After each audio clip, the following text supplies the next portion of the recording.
Our speaker today is a UVU professor, native of Sandy, Utah, did his PhD in molecular systematics at Brigham Young University, and he's associate professor here at UVU, and he's been with us for 10 years. I'd like to introduce then Dr. Heath Ogden. All right, thank you. All right, it's good to be here. I'm going to change the lighting because I don't like the spotlights on my face. So I hope this works out good from here. So it's great to be here, and I'm one of the co-organizers, so it's a little weird that I'm the speaker because it sounds like I'm just tooting my own horn.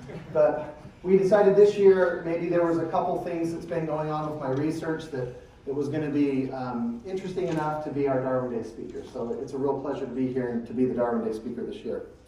So we're looking at 211 years since the birth of Charles Darwin in February, 211 years ago. And today I'm going to honor Darwin and the entire science of evolutionary theory, talking about two subjects: evolution of flight in insects and the evolution acceptance here at UVU, which also is a good representation of the evolution acceptance in general here in the population in Utah County. And I'm going to go first with the evolution of acceptance at UVU, and then I'll finish with evolution of flight. Now, if we just take one step back and look across the nation, the Pew Forum has been doing studies of evolution acceptance for a long time. This shows the last few years that they've been asking about evolution acceptance. And as you can see, the national acceptance has been gradually climbing. The last time they did this, it was 68% acceptance. And the question that they asked was a two-step question. It started off with which statement comes closer to your views, and then essentially you say either humans have evolved over time or they haven't. And then if you said humans evolved over time, then you were allowed to say humans evolved over time simply due to natural forces, or humans evolved over time and God had something to do with it. And so when they asked it that way, it broke down 68% acceptance, and 40% of those people said just natural selection, and 27% said God was somehow involved. And then you had the other 31% there that humans have always existed in this position. Now what was interesting is they decided to change their question, the way in which they changed this question. I'm familiar with this. I was teaching this room, and it should go away, hopefully. And so they've asked it differently. Now notice the way that they ask it now. They ask you have three options right off the bat to say humans evolved over time due to processes such as natural selection, humans evolved over time but God had something to do with it, and then humans have existed. And notice that immediately, the very next year, when they switched the way in which they ask the question, you go from a 68% acceptance to an 81% acceptance. So what that tells us, first of all, is that it matters how you ask questions about when you do survey work. It matters because the way that question is first presented to you may influence the way in which you answer. And so I've been doing quite a bit of research trying to look into this. And what we found is that the literature is very clear that there's 5 main drivers of acceptance of evolution that deal with this. The first one is that many students find difficulty in finding congruence with their worldview. So this is the kind of the religion effect or the political party effect or whatever it might be that may influence whether you accept or don't accept. The second one is a lack of effective evolution instruction. So this is if a student doesn't get good evolution instruction, they may not accept evolution. Third, the level of understanding of the nature of science. So this is now taking that step back before you even talk about evolution. You just talk about how do we know what we know? How do we figure things out about this world, the nature of science? And if you don't have a good foundation in the nature of science, typically students will suffer from the acceptance of evolution. Fourth is the major field of study. If you choose to study something that's close in the sciences, for example, how many of you have a major that's in the sciences? Okay, and then how many of you have a major that's not in the sciences and something else, right? So and notice we already have a bias in this room, right? That's not the majority of students on campus. The majority of students are not science majors. And so we already have this kind of bias in the room, and that influences the acceptance of evolution rate. And then finally, there's a new effect that is fairly new being studied, the effect of the role model. How much influence can a role model have on the acceptance of students? And so we wanted to look at these things. And so over the years, I've been asking this question. Again, my question's not perfect either, and it's much more wordy than the Pew question. But essentially, I've been asking a question since I've been here at UVU over the last decade, asking, do people find, in blue, do you find the theory offensive? So I don't agree with it. In red, adaptation can occur, but not evolution of species. In other words, microevolution, but not macroevolution.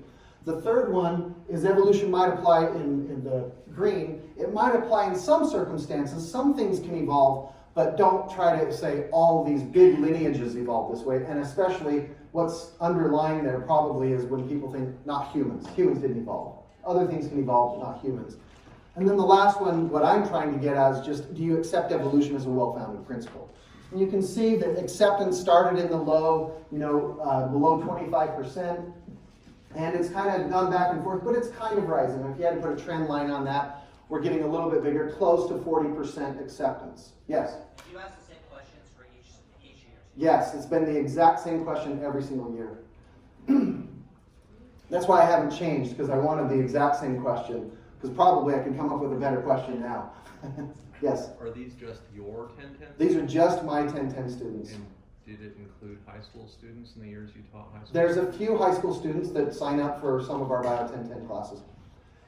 So generally, if you take kind of the average of that data, and you say what's happening at the beginning of the semester, and then I ask the same questions at the end of the semester, you basically get a movement, a change. You get acceptance. You get students who during the year somehow are changing their mind. And if there's any students out there interested in this kind of research, I'm still looking for research students to continue projects in this kind of stuff. People who I've got loads of data that we just need to write up and study and do some other things. But I had a student a long time ago who's in the audience over here, Danny, who picked up on this and first I'm going to talk about some of my own research, but then I'll talk about Danny's. So along with a colleague that used to be here at UVU and another colleague, we decided to study this. And so we actually ran some really interesting survey work and some other studies. And what we found was when we looked at all of those 5 factors, we found that the role model effect was the most important factor in this population. And that was fairly new. Most studies don't find that. So something's going on in the UVU population, in the Utah County population, that's different. And the way that we basically looked at this, these graphs are kind of hard to read. So just basically, you've got the diagonal line here, and then look at the lines that are colored in, the blackened in circles with their variances. If it's below the diagonal line, that means that we were able to reduce, for example, the creationist reasoning over the semester. If it's above, then we were able to increase their knowledge and relevance. And if, again, below over there, it's the conflict with their worldview. And what we saw is relative to non-role model classes, the role model classes where the instructor was a very good role model of how do you deal with this, that had the biggest difference. Of all of the other factors that we looked at, the role model was the most important factor. So we still want to study this some more, and one of the ways to study this is then you have to get in and actually start asking students questions. So not just survey work, but we have to ask questions, and so that's why I've had some undergraduates who've been helping me. So the conclusion from this was the role model was the most important. So then here's Danny over here. He's presented this at different places. He's now up at BYU doing the PhD. And when he started off, he started just grabbing some of these students, obviously with IRB approval, not just grabbing them, and then asking them questions about what did you accept, and then why, and what were some of the factors. Today I'm just going to show kind of the initial data here that he had that showed the movement of acceptance. So this was at the beginning of the semester, and then at the end of the semester. So students are moving towards acceptance. And he's asking questions, and some of the things that are coming out in these are the role model effect, are like evidences of evolution, and a misunderstanding initially of evolution, or some of these effects that he's seeing. He also, though, divided this up in looking at the actual question of just human evolution, not evolution in general, but human evolution. And he also saw, again, a change, a movement towards acceptance. And notice a lot more students did not accept human evolution at the beginning of the semester, but they were also able to change their minds. Well, that was for biology 1010 students, but I had another student come to me and say, oh, I really like that, but I want to look at biology only students, so biology majors. So he did a very similar study where he went and looked at this. This is Chad Talbot, who's now at the University of Utah doing his master's degree, and he submitted his publication that he did as a UVU undergrad, and it was accepted and will be published this year. And so he did this, and basically he asked biology majors who were in an evolution course, so this is like near the end of their degree, right? He said, think back to the beginning of your college days. What would have you thought about evolution? So it's not an exact study here, it's because they're retroactively kind of thinking backwards. Then he said, think about the beginning of the semester, and now it's the end of the semester, tell me what you think. And this is the change for just evolution in general.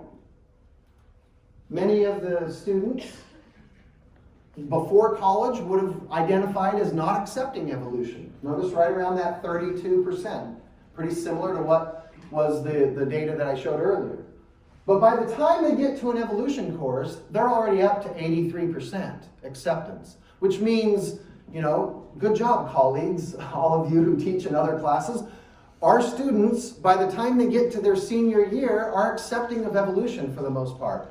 And then by the time they take the evolution course, 100% of them are accepting of evolution. And if you look at the human evolution, it's very similar to what you would predict. The acceptance is a little bit lower to begin with. It's even lower before they come into that evolution course, but by the end of the evolution course, 100% of them essentially accept human evolution as well. So these are the kinds of studies that I've been doing here at UVU, trying to understand the acceptance of evolution among our population here on campus, but also using especially the 1010 population, because these are the non-majors in biology, as an example of what might be happening in general in the population in Utah County and so forth. And I think there's some really interesting things there. And if we have time, maybe at the end, if anyone's interested, they can ask questions about, what do we think, why might this be different than other places, or some things like that. So I'll leave that for your questions, okay? To let you nibble on and think about for just a little bit. I did want to mention this. He also looked, because obviously here in Utah County we have a large LDS population. He broke that down just to show you that, there's a lot of LDS, and maybe a lot of them don't accept, but by the end everyone accepted, so it didn't matter. It didn't matter what you were to begin with. And he actually looked at which of some of these influences. It turns out for biology students, when they self-reported what was most important in changing their minds, it wasn't the role model in this case. In this case, it was simply just evidence after evidence after evidence after evidence, being presented in class after class after class after class. You get to the point to where it's like, okay, yes, I get it. Evolution is the best explanation for the diversity of life on planet Earth. There's nothing better. It's as good as it gets. So the three main takeaways that I want to just leave up for you is, first of all, students can change their mind. So maybe you can think about why can they or can't they change their minds? Next, for the general population, role model in this population is the most important factor. And then third, for the biology majors, evidence seemed to be the major factor. Okay, so that's the first part of, that's one part of my lab that I do. And so if there's students out there that like this kind of research, again, I have some data and projects that potentially could be looked at, and you can talk to me later or send me an email. We could look into that. But the other part, and really what I grew up doing, because I didn't do pedagogy as a PhD or as a postdoc. I wasn't studying teaching and studying how people think about things. I studied insects. And I was fascinated with the idea that the majority of animal life on this planet are winged insects. If you just somehow came down to this earth and you started randomly just grabbing a species, 80% of the time you'd be grabbing an insect. And that's almost always going to have wings on it. And so there's something about the evolution of wings that's really, really interesting. And we don't know how it happened yet. We have some hypotheses, and I'll talk about those in just a moment. But it's one of the fundamentally unanswered questions in biology, especially in biological diversity. How did insect wings evolve? We don't know. So when people ask me, what are you? Do you guys ever get that question? Like, what do you do? Why? I usually say I'm an evolutionary biologist. Why? Well, I'm interested in insects and how wings evolved. And and the great thing about what I do is that means you get to travel around the world and like collect bugs, right? So this is like in Bolivia, up here with Stephaide. This is Tasmania. Over here on the bottom right is Chile, Peru, and then over here on the left, that's a walking stick on my face from Vietnam. Would you like to see it actually walk on the face? Yes. How's that feel, Heath? Feels awesome. So that's what it's like to have a walking stick walk on your face. It's pretty awesome. And that's a pretty big bug, right? Well, I found a bigger one in the second trip to Vietnam. Look for yourself, Ty. Right there.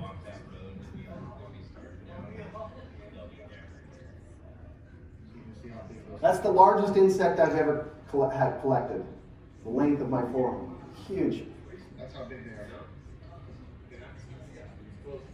So, who wouldn't love to just go around the planet and collect insects? Can you believe they actually pay me to do this, right? Like, I can't believe that I've conned them into this. It's awesome. Right? Because that's got to be one of the greatest things. Just go around and collect it. And then ask these questions. So not just collect, but ask questions about the insects and about the evolution of this amazing group. And of course, the question that I think is most interesting is this about wings. Now, wings have evolved 4 times on planet Earth. I've got them up there for you. Let's name them. Start from the left, top left. Insects. What's that one of? Pterosaurs. Pterosaurs, then birds, and then bats. Now notice that on the bottom 3, the bones are colored in and they are homologous. Because we know that in each one of those organisms, what became the wing? What became wings? Forearms. The forearms. In every single one of those cases. Now the stuff in between is convergent. Feathers are not the same as the skin between the bat's fingers and things like that. But the bones are homologous. We know that forelimbs became wings. We know that. And we know that convincingly, okay? What became wings in insects? Notice the whole thing is purple, which means we don't know.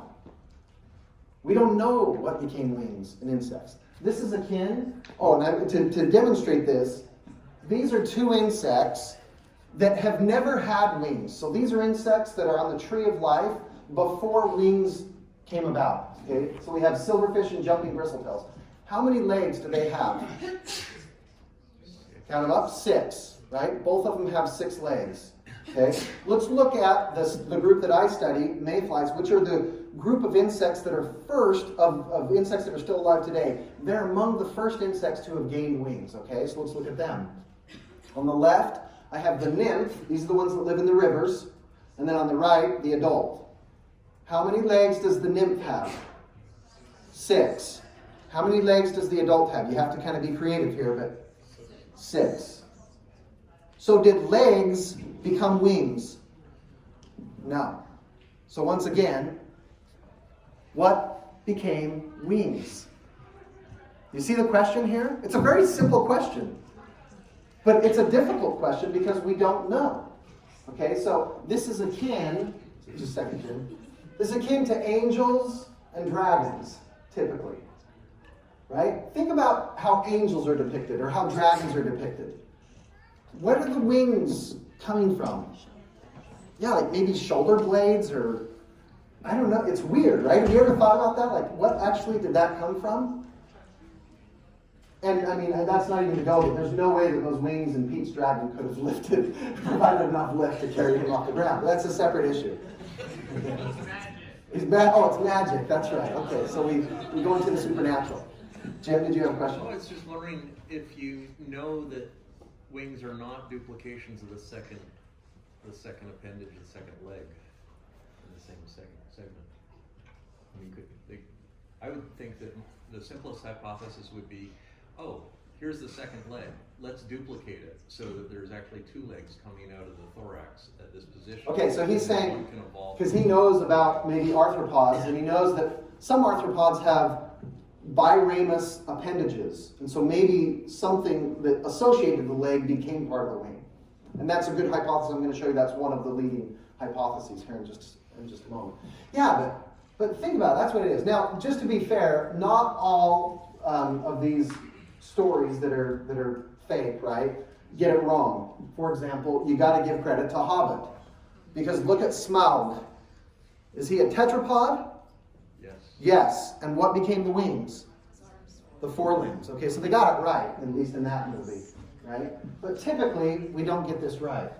So the two leading hypotheses, there are others, and there's like combinations of these. The first in blue is called the perinodal hypothesis. And in this hypothesis, the idea is that the notum area of the insect, which is the dorsal part, the back of the insect, somehow expanded out to maybe it was gliding first, and then it maybe became movable and musculated and innervated and became wings. That's one leading hypothesis.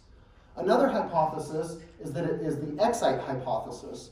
And this is that you have these proximal coccipodi, and this is what you were, I think, referring to, Jim. Some part of the leg, maybe not the whole leg, but some part of the leg eventually migrated and then became this innervated, musculated structure that was able to carry out flight. So these are the two leading. Again, there's a few others and some combos of these as well. Well, is there evidence to support these? So these are two drawings of what that hypothetical ancestor might have looked like. Okay? So on the top we have the perinodal kind of ancestor. Notice it's kind of these winglets that have expanded out. Maybe they were used to jump from tree to tree initially and gliding, and then eventually became something that might have been a wing.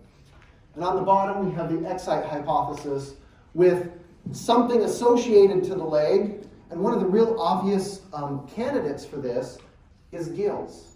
Some sort of gill structure, or something that had a function that did something and then gained a new function. And we know that this happens all the time in evolution, where you have kind of this stepping stone evolution, where something had a function for something and then it had a new function. A great example is feathers on birds.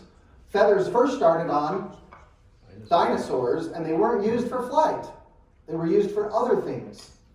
And then it turned out, though, having a feather was a good structure to cover your arm with and make it fly.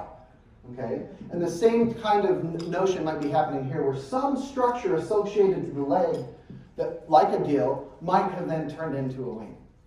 So what evidence do we have for both of these? Well, here's one example for the perinodal hypothesis. This is Stenodicta, an extinct ancient insect that had wings. Notice it has wings on its second and third thoracic segments.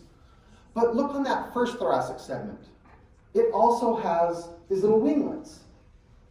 And so the idea is maybe, the ancestors of Stenodicta just had the three small winglets, and the back two happened to get larger and larger and actually became the wings.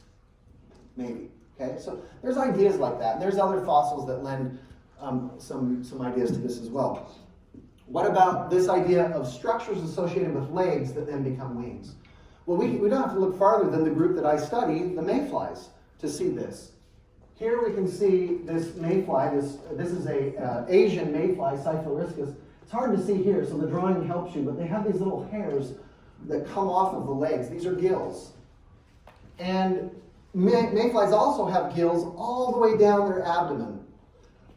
And so the idea is maybe ancestrally they had gills on the thorax and the abdomen, and the ones on the thorax eventually became the wings, and the ones on the abdomen continue to just be the respiration gills. Okay? Furthermore, mayflies are unique among all insects because they're the only insects to finish their nymph stages and gain wings and then go through a subsequent molt to become the adult. No other insect does that. If you ever grab an insect and it's got wings, that's the adult. That's the one that's reproducing. But in mayflies, they have what's called the subimago stage. So on the left there, I've got the male and female subimago and the male and female imagos, or adults, for these different species. And they're the only insects to have this. So it seems there's something in the story of mayfly evolution as well about why do they have this extra wing stage that no other insect has. So mayflies are really, I think, in my opinion, of course, the group that we ought to be really concentrating on to study the evolution of flight. At least that's my argument to National Science Foundation every year when I submit my grant. Most of the time they don't agree with me, but every once in a while they do. Now, here are some videos of modern day mayflies, right? And you can see how well equipped their gills are to move. So give it a few million years. How hard would it be to take one of those that can beat around in the water to beat around in the air? I don't know. I'm just saying it's possible, and that this might be some good evidence to support that kind of hypothesis. Aren't they beautiful? I just love those. Now, we're celebrating Darwin Day. So let's remember, Darwin came up with natural selection. Darwin came up with tree-like evolution. Darwin came up with humans evolving out of Africa. Darwin also was the first one to come up with the idea of evolution of wings in insects from respiratory organs. He said, it is probable that organs which at a very ancient period served for respiration have been actually converted into organs of flight. That's a Darwinian idea. So once again, the talk that I'm giving today is really all started with Darwin, once again.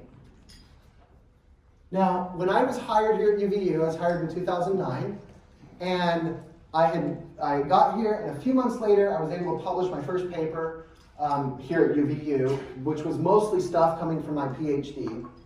And I don't want to go into details here. What I want to mostly just say is this tree was great on the tips, but the backbone, or this part of the tree, was terrible. There was no support for it. So it didn't tell me much about how mayflies are related to each other at the higher level.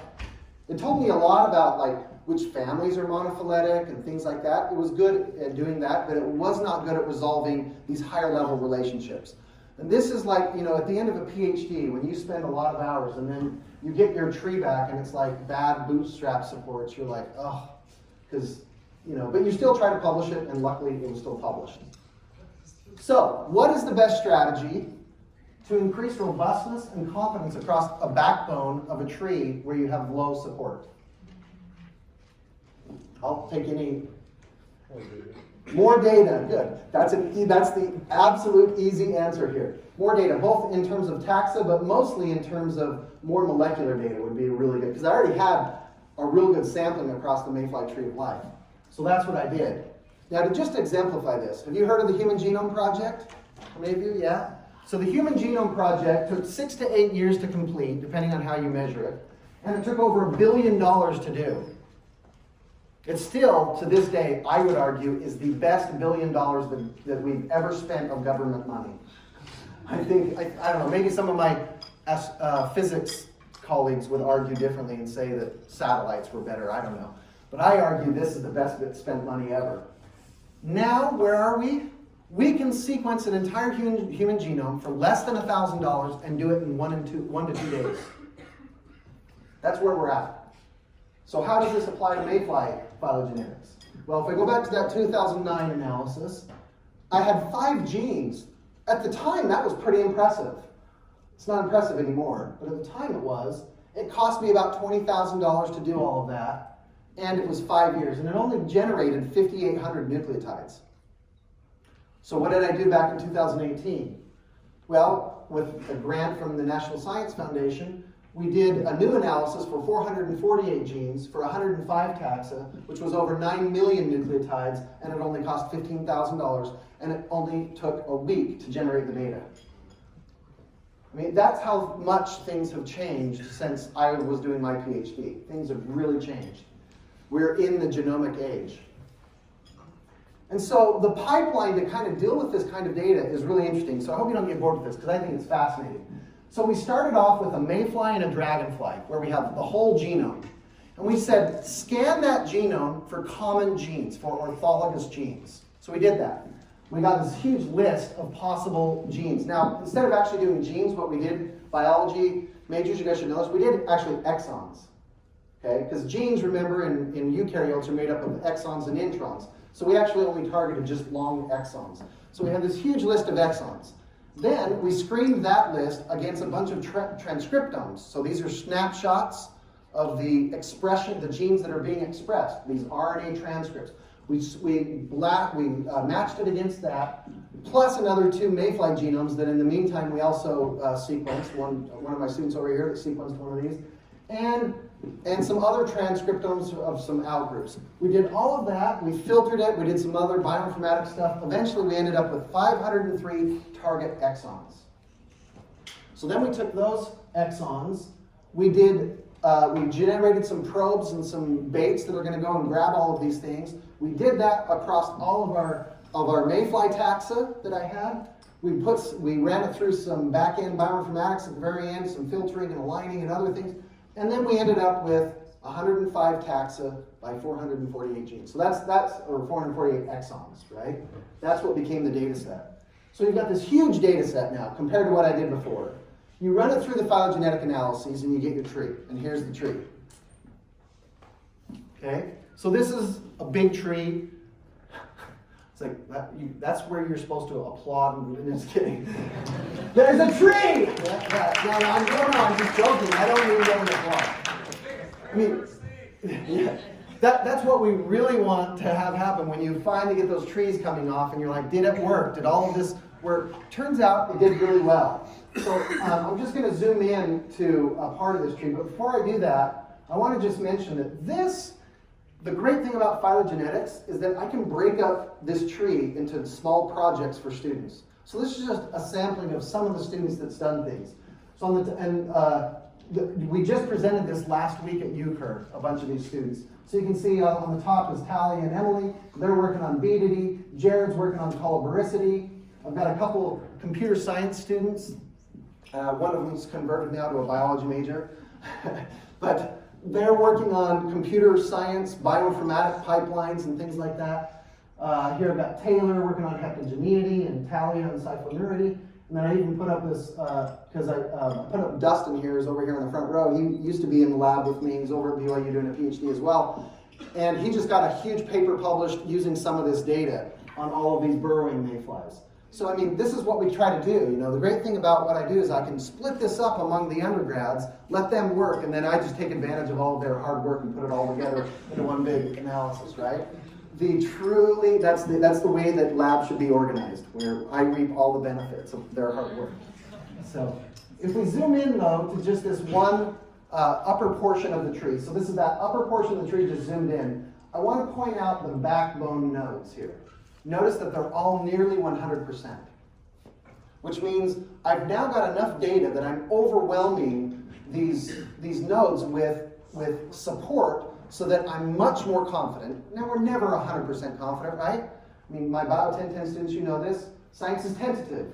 We never know for sure, but we're more confident now about the relationships of the mayflies. And the first big conclusion is that. The second conclusion is that we now know that the group, the sister group to all other mayflies is this Chinese mayfly that has the little hairy gills on the inside of its legs, the cyfloricity. It is sister to all other mayflies. So it's the basal group, if you want to call it that. And then the next group is beatity, and then the next group is baticity, and so forth. And we can start to establish the relationships of these groups across the tree. And then you can eventually kind of whittle that down, because that's a big tree with a lot of things. But you can just basically say, okay, what are the families now doing? So this is a tree of the families. And what I want to show you is how now we can take this hypothesis of accessory gills associated with the legs, and we can plot it now across the tree. So again, you know, this is like all this work, and then you try to get to this point to then say something about this interesting question of the evolution of wings. So here it is. All of those groups present some sort of structure that has something associated to a leg that is gill-like or something in structure that maybe that, because what you would expect is if something like that did become wings, we would expect that to be near the base of the tree, like those groups there. We wouldn't expect it to be near the tips. And as you see, it kind of fits the pattern a little bit, where the first two lineages breaking off, they both have these kinds of structures, and then you have a couple more. But what you don't see is it's not just at the tips. So there's a little bit of support for this idea coming from this data. So here's some examples. That's the one we already looked at with Cyphloriscus. Here's Murphyia. They have these little finger-like gill structures coming off. And then Isonychia has these other hair-like, or more little finger, I don't know, how do you describe that one? Can't remember how, plumose. These little gills that are coming off with all these little kind of strands coming off, okay? So there's some evidence here that maybe we're onto something. We don't know for sure. How do you solve this problem? We're getting close to where all of the phylogenetics that we can do is going to get us as close as we can get from that realm.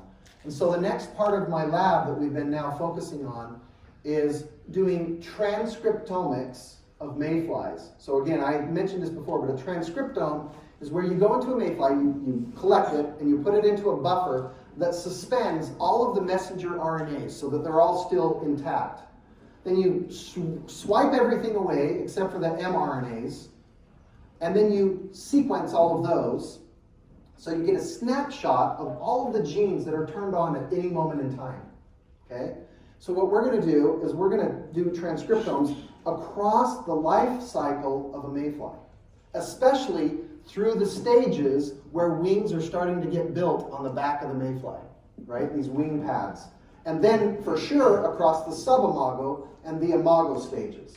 And we want to characterize all of the genes that we know that are involved in building a wing, because we've done this on model organisms like fruit flies and bees and so forth. We want to then characterize those genes, what's happening to those genes across the life cycle of a mayfly, what's being turned on and turned off, to maybe start to get at this question of how did wings come about? Because you have to do it de novo, that we can't just say forelimbs became wings. We've got to figure it out right at the meat of where everything is right there, which is in the genes. We got to go in the genes to see what's actually happening. So that's the plan going forward. And again, those are some of the projects that are available in the lab as well. So anyway, I think I want to end so we have time for some questions, because we need to be out of here by about 10:02, I think, in case there's another class coming in. But I just want to mention I'm really grateful for UVU supporting me doing this work. It's funny, as we have candidates come onto campus every once in a while that we're interviewing for jobs, and one of the questions they always ask is, what kind of a support do you get here at UVU to do research? Because they know that this is a teaching first institution. And what I love is that every time I get to say, we get fantastic support. I've never felt that the dean's office, the department, or that even above that is not in favor of us doing research. And so I've been really appreciative of that. And the best way to show that is they give us money. Not give us, we have to write a grant, but we can go after funding. Also grateful for the National Science Foundation, because that funded most of this research. I've got an awesome lab over the years, over the 10 years here. I've had more than 70 students come through my lab, and they've all been awesome, and they've been all contributors to these projects. And then I've had lots of awesome mayfly collaborators as well, so just thank everyone. So thank you very much for your time.